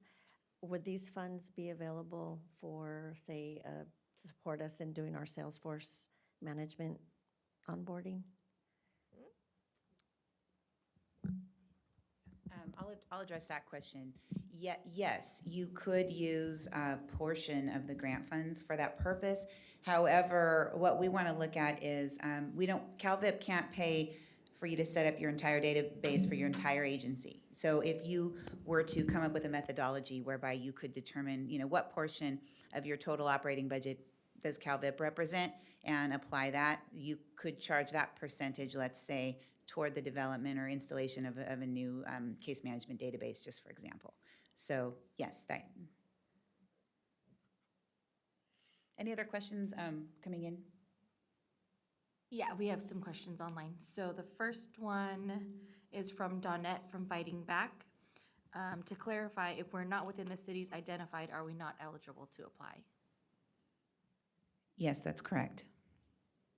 They have to serve the cities identified, right? They don't Ye- have to be in them physically. Correct. So there are two tables in the RFP. There's table 1 that lists the 29 cities eligible for the maximum amount. If you're a community-based organization, you have to be serving the residents of those cities, but you don't have to be located physically inside that city. Okay, and the second question is from Mei Lee from City of Oakland. What are your thoughts about CBT without a clinician? I can't get into providing that level of technical assistance today. Yeah. Okay, and then we have one from Sonia from Building Opportunities for Self-Sufficiency. Are stipends for any violence prevention cost okay, such as peer mentoring? Yes, stipends are allowable. I would just ask applicants to have a plan in place for how and when they are distributing the stipends. It should be based on achieving milestones or, progress milestones, and then a plan in place for tracking the distribution of those stipends and oversight. Okay, and then Emma from Catholic Charities. Am I correct that we should budget for staff to attend 3 events in Sacramento, grantee orientation, and up to 2 meetings to work with the evaluator? If so, how many days will the meetings take? Yes, that's a good question. I'll get to that in a minute. But yes, the RFP instructs you to budget for 3 trips to Sacramento. Number 1 will be the grantee orientation. We ask that you bring a team of 4 to 5 people to that. That's one day. That's a one-day event here in Sacramento. The other events, we are preliminary at this point. As I said earlier, we hope to hire an outside evaluator, and a part of that may be convening the groups. And so I would say those will also be one-day meetings. Okay. All right, we're getting there, everyone, so please bear with me. Not too much farther. It did not seem like it to me in reading the RFP, but I want to just make sure, 100% sure. Part of what the city wants to do is they want to use part of the funds for a police officer's salary who'll be part of a street outreach team. Is there any issues with paying law enforcement personnel? No, that is an allowable expense. I only want to note that a law enforcement agency cannot retain more than 50% of the grant funds because of that pass-through requirement. Okay? All right, organizational capacity and coordination. I'm moving through the RFP again. We're back on page 14. What we have required here is that you have a written agreement from any key partners on which your project depends, on which the success of your project depends. And I'm really referring to in-kind partners here, because if you're going to be subcontracting with someone, you're going to have an agreement in place. And we recognize that you may not have those subcontracts set up prior to the proposal being submitted, and that's okay. There is room in the RFP for you to address the types of services that you plan to provide, and you can explain in your proposal that For instance, your city has a competitive procurement process that you have to follow, but you can be as detailed as you possibly can without providing the actual name of the subcontractor. What this applies to is those in-kind partners where, I'm going to give an example, a pretty specific example. We had a grantee propose to provide services inside of juvenile hall, inside of their county's juvenile hall, but they didn't have an agreement with their probation department. So when they went to do it, they couldn't get inside juvenile hall. That's an extreme example. So if your proposal cannot be carried out without the cooperation of an outside entity, we want to see a letter of agreement, a letter of commitment, and some kind of written agreement from that agency. And there's a box, or there are boxes on your cover sheet where you will list any of those in-kind entities, any of those in-kind partners, and check a box to show that your letter is there.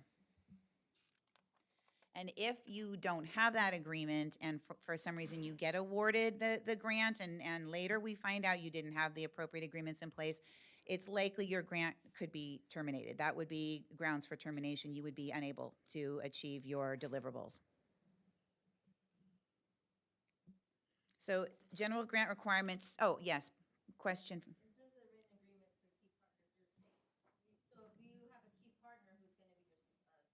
Subcontractor in the grant, you don't want to see the letter of agreement only for in-kind, for those that aren't funded by the grant, or? At this time, Sure. yeah, that's what, You want me to repeat the question? yes, this is primarily for in-kind partners, because if there will be an exchange of funds, then we have assurance that that agreement is in place.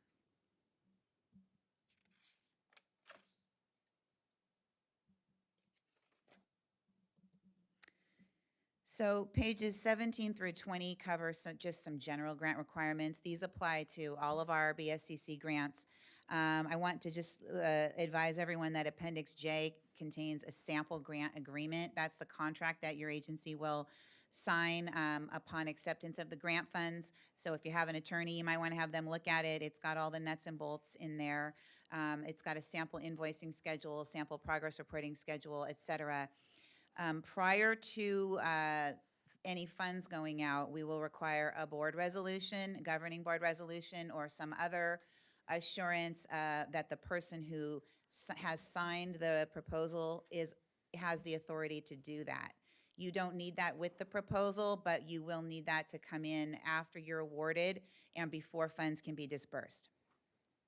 A reminder that supplanting is prohibited. You cannot use grant funds to supplant another source of funding in your department. You have to be able to show that you're supporting a new effort with these funds. Be aware of travel restrictions. These are specifically, again, on page 17 through 20. Travel is allowed for staff and for participants.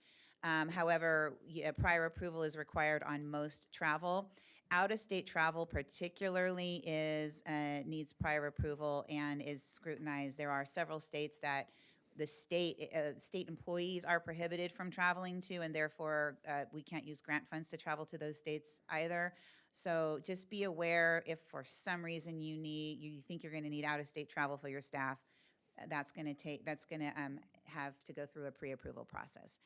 And I want to point out that there will be, we try to conduct a compliance monitoring visit on your grant during the course of the 3.5 years. Someone may come out from our agency to look through your fiscal, your financial records, to visit your program, et cetera.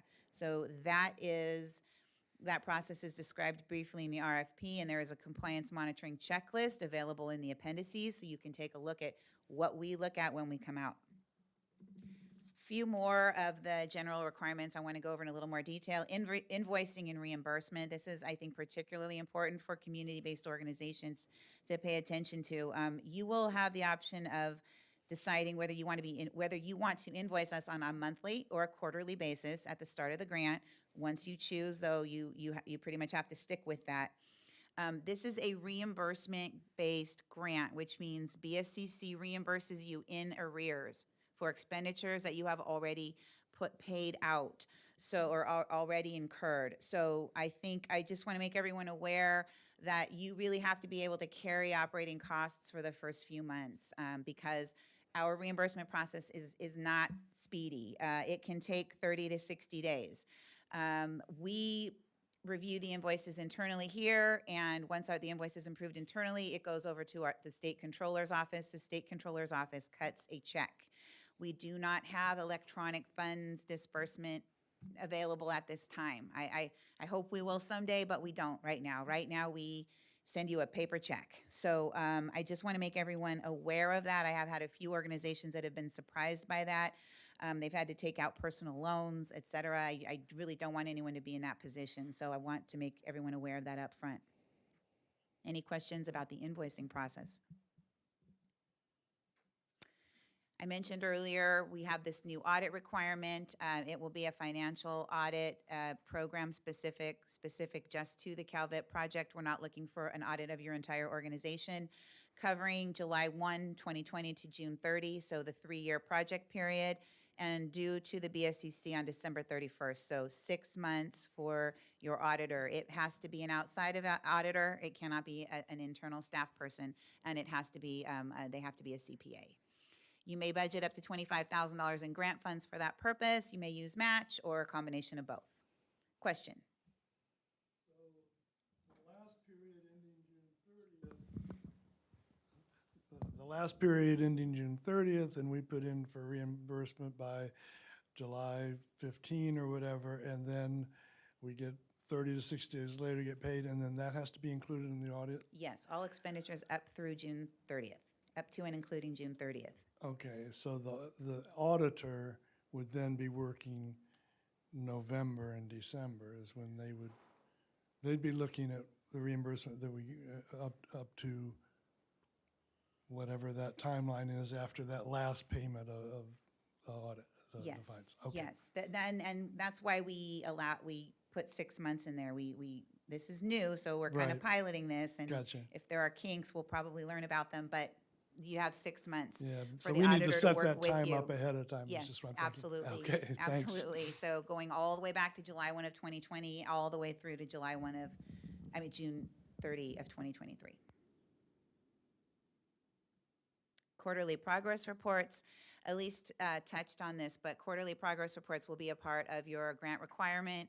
Currently, our progress reports come in 2 parts. We allow you to fill out a narrative section where you can tell us your qualitative story, and it's really focused on implementation and challenges that you're facing. Have you hired your staff? Is your program up and running? And then we also have a data section where you're reporting outputs, the numbers that you're serving, the activities that you said you were going to do in your proposal, you're reporting on those. We work with you to develop, we have a progress report template, but we work with you to customize part of it after your grant is awarded. Because CalVIP allows for variety among projects, it's been really difficult for us in the past to have one progress report format that works for everyone. So shortly after you're awarded, we'll be working with you to get that progress report template in place. And there's a potential that outside evaluator could be a part of that process, but we're not sure yet on the timeline. So just know, though, that whatever you put in your proposal, we'll be working from those goals and objectives to develop those progress report formats. And these are separate but related to the final evaluation report. So the quarterly progress reports really are implementation and process, and are things going the way you thought they would go? Are you delivering the services in the way you thought you would? And then all of that rolls up into your final evaluation report where you talk about your outcomes, your challenges, your successes, et cetera. A very brief overview of the RFP process. Once your proposals are submitted, they go through a technical compliance review. We'll be looking to see that you submitted all of the required documents. In the past, you may be aware that we allowed you to make changes to your proposal, non-substantive changes. We are no longer allowing that to happen, so whatever you turn in is what's going to go forward to the rating team. So be very, very careful to make sure that you include all of the right documents. There are some disqualification factors located on page 21, and I really want everyone to read through those carefully.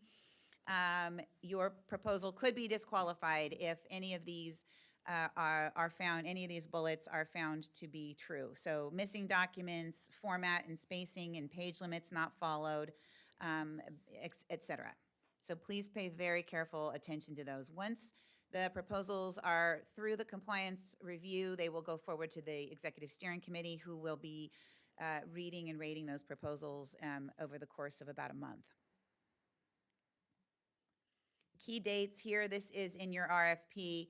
Proposals are due by April 10th, 5 p.m. April 10th. I'm gonna say this a couple more times before we end.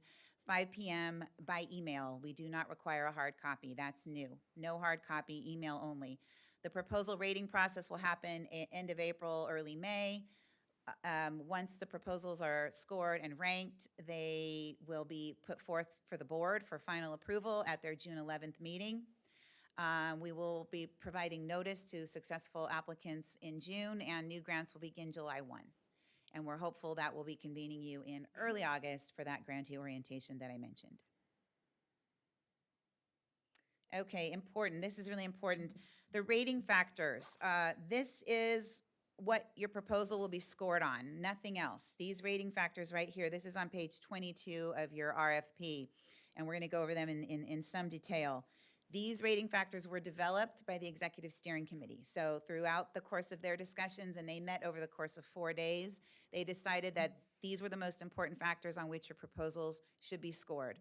Description of community need, project description, organizational capacity and coordination, project evaluation, and project budget. If you look in the second column over percent of total value, those are the level of importance assigned to each of those rating factors by the Executive Steering Committee. So again, 15% on community need, 35% on project description, 20% organizational capacity, 15% evaluation, and 15% budget. So take those into account as you're developing your proposal narratives. The scoring rubric is also listed in the RFP. This is a scoring rubric that all of our raters will be using, and essentially, for each of those 5 factors, you will be assigned a score of 1 through 5, and then those will be averaged. So we're looking at, it equates to an F, a D, a C, a B, or an A, and you'll be rated on how each factor will be rated, not on whether you just included the information, but on how well you addressed each of those rating factors and on how well you addressed each of those rating criteria. Did I see a hand? No, okay. And I want to mention also that, I'm going back to the scoring rubric here. In order to be eligible for funding, an applicant must achieve a 50% minimum score, so a score of 100 according to this rating scale. Pages 25 through 29, I want to tell, say to everyone here, this is the meat of the proposal. So spend some time reviewing these pages. These are the 5 rating criteria are laid out. I'm sorry, the 5 rating factors are laid out on these pages.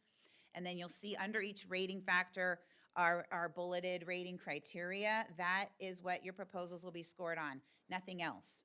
Our ESC members are not allowed to do outside research. They're not allowed to follow any website links. They're not allowed to look you up online. So whatever you provide in the proposal is all that they have to score your proposal on, and they are only looking at these. So your narrative is going to cover rating factors 1 through 4, and then the budget attachment, which is a separate Excel document, will cover rating factor 5. So I want to point, if everyone can turn to page 26 of the RFP. I just want to go over these one by one. So section 1 of your proposal narrative will be your description of community need, and you have to address bullets 1.1 and 1.2, or subfactors 1.1 and 1.2. That is what your community need will be scored on, and you'll receive a score of 1 to 5 on that section as an entire section.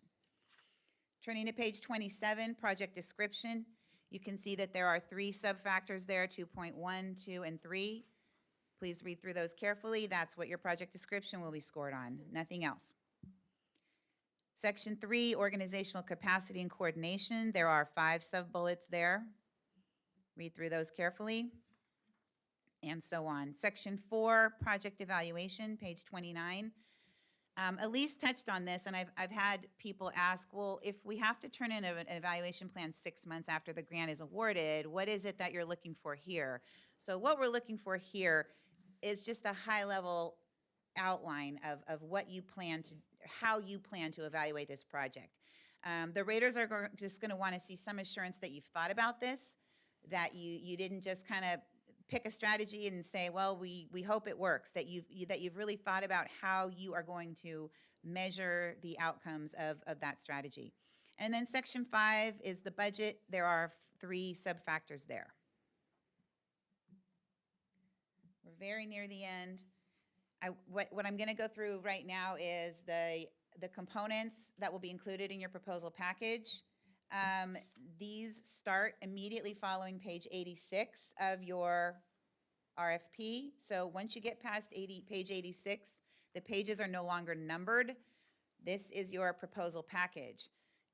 So the first thing you have to submit is your cover sheet. That should be included with your proposal. You're just going to fill that out, name of applicant, the dollars you're requesting, and the date. I'm going to go through these one by one. Number 2 is the proposal checklist. So this is there for your benefit, but it also has to be turned in because we want to know that you use this as you're putting your proposal together. So fill this out, check the boxes, have your authorized officer sign it at the bottom. We want to know that they're a part of this proposal, that they've looked at it, that they've read it, that they know what's coming in. Number 3, or item 3 in your proposal package, is the applicant information form. You will see that there is 1 page of instructions. Read through those instructions as you're filling out the form, and then you'll fill out sections A through P. It's important that you list for CBO applicants, list the cities where you will be providing services. That's in section C. We want to know the title of your project. Section E, what strategy are you implementing? Section F, a very brief project summary. Section G is where you're going to list those key partner agencies that we talked about earlier. Section H, please check whether this is a new project, an enhancement, or an expansion.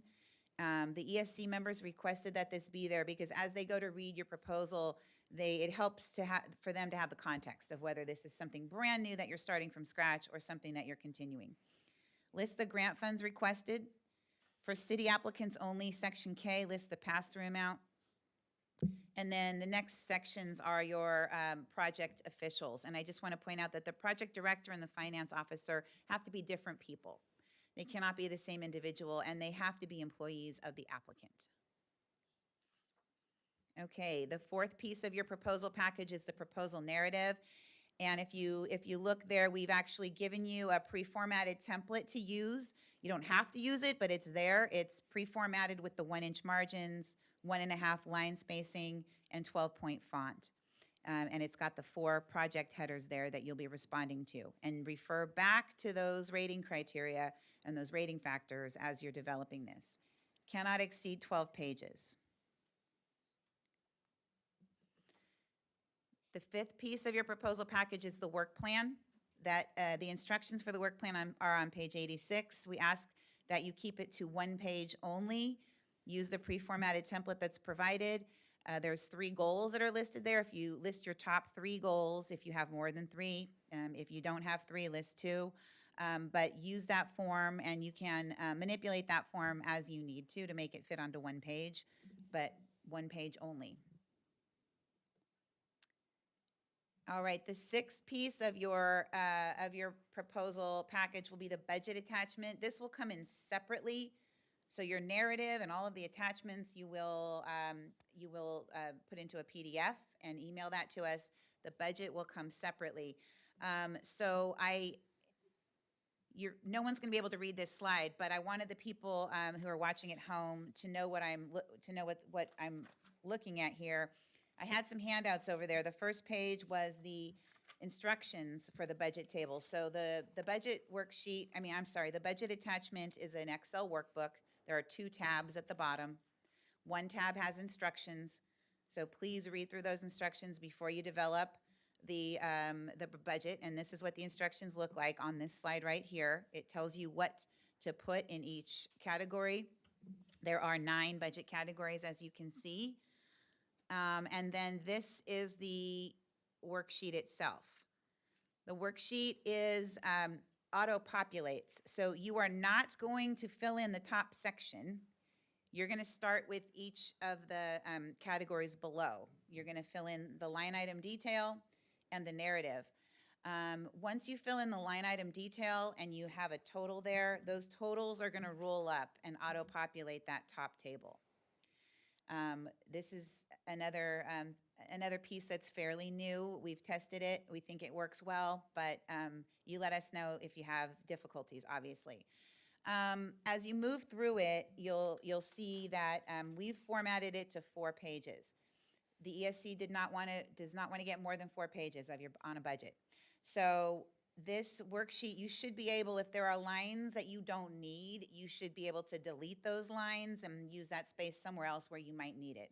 For instance, if you have no equipment, you can put a 0 in the equipment line. You can put, NA on the equipment narrative, and then you can delete some of that extra space and use it somewhere else. But 4 pages only on this budget. And then I will caution you that once you are awarded and the page limits are lifted, you'll be contacted by BSCC likely to get some additional detail on those budget items, because we recognize it's difficult to put these budgets onto 4 pages. For one thing I want to point out, you'll see that there's a separate line for financial audit. So any funds that you're dedicating to your financial audit, list in line 7. Similarly, there's a separate line for your project evaluation. Any funds dedicated to your project evaluation should go on line 6. I'm kind of going backwards here. Let me start from number 1. Number 1 is salaries and benefits. Salaries and benefits for the applicant go here. For the grantee, go in this category. Salaries and benefits for your partners are going to go in different sections. And I'll get to that in a minute. Number 2, second budget category is services and supplies. That's where all of your equipment goes. If you have those incentive items we talked about, participant support items, et cetera, participant field trips, anything related to your participants is going to go on that line. Any equipment that has a value under $5,000 is going to go in services and supplies. Number 3 is professional services or public agency subcontracts. So any outside consultants you have or contracts with public agencies will go in that line. Line 4 will be your non-governmental organization subcontracts. Line 5 will be your equipment and fixed assets with a value of $5,000 or above. I already said number 6, project evaluation, number 7, financial audit, and number 8 is other. Anything that doesn't fit into any of the categories above goes there, including travel or training for staff. Number 9 is indirect costs. The budget worksheet's going to help you calculate that. You have 2 options for calculating your indirect costs. Either 10% of your salaries and benefits or 5% of your total project cost, excluding equipment. Obviously, we recognize that's low. If you have indirect costs above that, you can include them as match. That can count towards your match contribution. However, we're going to want to see some backup documentation in terms of, do you have a federally negotiated indirect cost rate? Do you have a board-approved indirect cost rate? How do you normally calculate your indirect costs? And you can claim up to that amount. Whatever's beyond what we've allowed you to claim in grant funds, you can claim up to that amount in match. Any questions about the budget? So again, that comes in as an Excel document, not a PDF. Yes, I'll start over here and then you.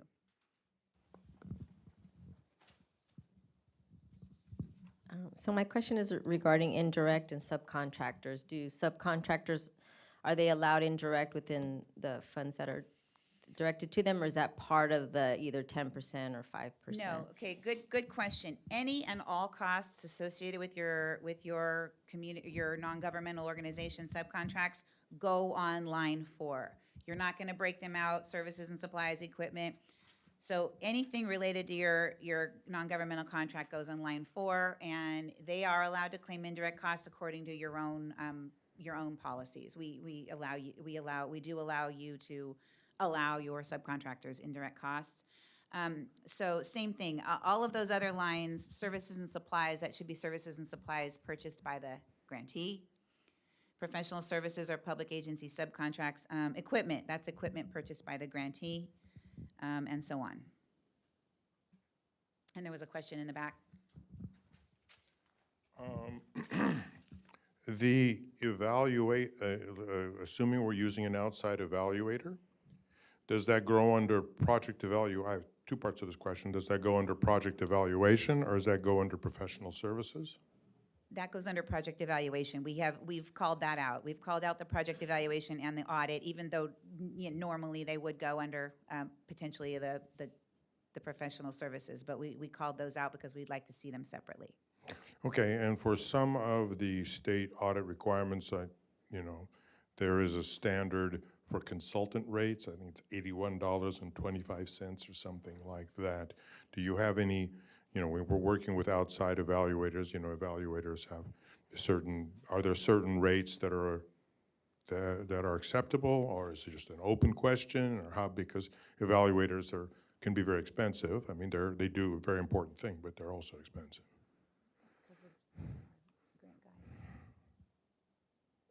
We do cover that in our grant administration guide. What I'm going to do is take that question today. I want to research it a little bit more, and I will include it in the FAQs that we post to the website prior or after this. But if you go to that grant administration guide that I referenced earlier, there are some guidelines in there Yeah, about there are, professional consultants. Yeah, that's the 8125. What's that? It's the 8125.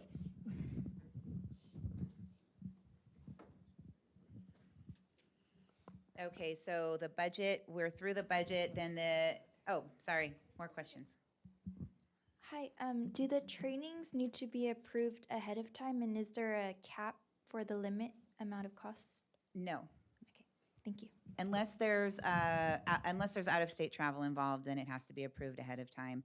But for training, just put as much detail as you can in your budget, recognizing that, later on, once you identify your trainers and the amount tied to the training, we'll probably ask for that detail, but you don't need prior approval on that.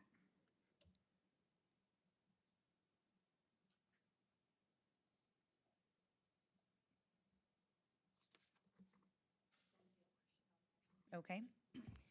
This question is from Fly Program.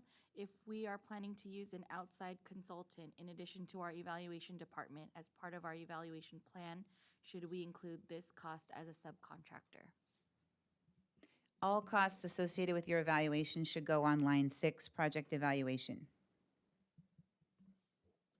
Okay. Any last questions? So, final pieces of your proposal are 7 through 11 here. All applicants must submit Appendix B, Appendix F, and Appendix L. Appendix B is the non-governmental organization assurances that I mentioned earlier. Appendix F is, oh boy, why was I not prepared for this? Appendix L is the debarment and fraud and theft embezzlement assurances. So we ask you to sign that your agency meets those criteria. And Appendix F is, for Pete's sake. Appendix F is the letter of commitment from your key partners. So that Appendix F is if applicable, if you have those partners that we talked about that are going to be really key, those in-kind partners that are going to be key to your project. City applicants then also have to attach attachment G and, Appendix G, that's mislabeled, and Appendix H. That is the assurance to coordinate your existing resources and your advisory council. No other attachments are allowed. Please do not include letters from your Congress people or your senators. We'll have to just pull them off and put them in the trash. So I don't want you to waste a lot of time. No newspaper articles, nothing. I should mention, I think I forgot to mention that, and this is clear in the instructions, but you are allowed a one-page citation sheet or for your proposal narrative. So if you are citing statistics in your proposal narrative, you are allowed to have a one-page bibliography. But the ESC, as I mentioned earlier, don't put website links that you expect them to follow. They can't do that, but just regular citations. Yes. And then, just to be clear, the bibliography doesn't count against the total narrative page limit, correct? Does not count against the 12 pages. The one-page bibliography does not count. Okay.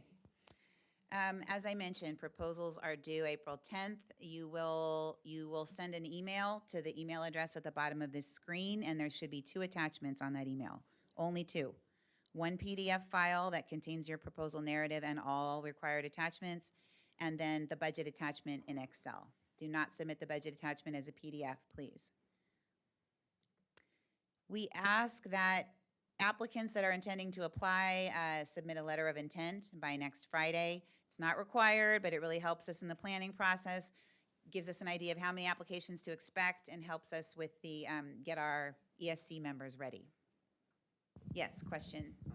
Does the application, the email, have to come from the lead applicant, or can it come from a subcontractor? So, for example, our plan is to partner with the city. Does it need to come from a city email address, or is it able to come from It a has general? to come from the applicant. Okay. The applicant has to submit the proposal. Hi. Just to follow up to an earlier question around the agreements, partner letters, if you have a subcontractor, but is also going to be providing some match services or in-kind services, then would you submit a letter for the in-kind services or match that they're offering? Would you anticipate that match would be a part of their contract with you? No, they'd have certain funds for a part of it, and they'd be leveraging in another part. Okay, yes. If it's not a part, if it's outside of the subcontract that you'll enter into with them, then yes.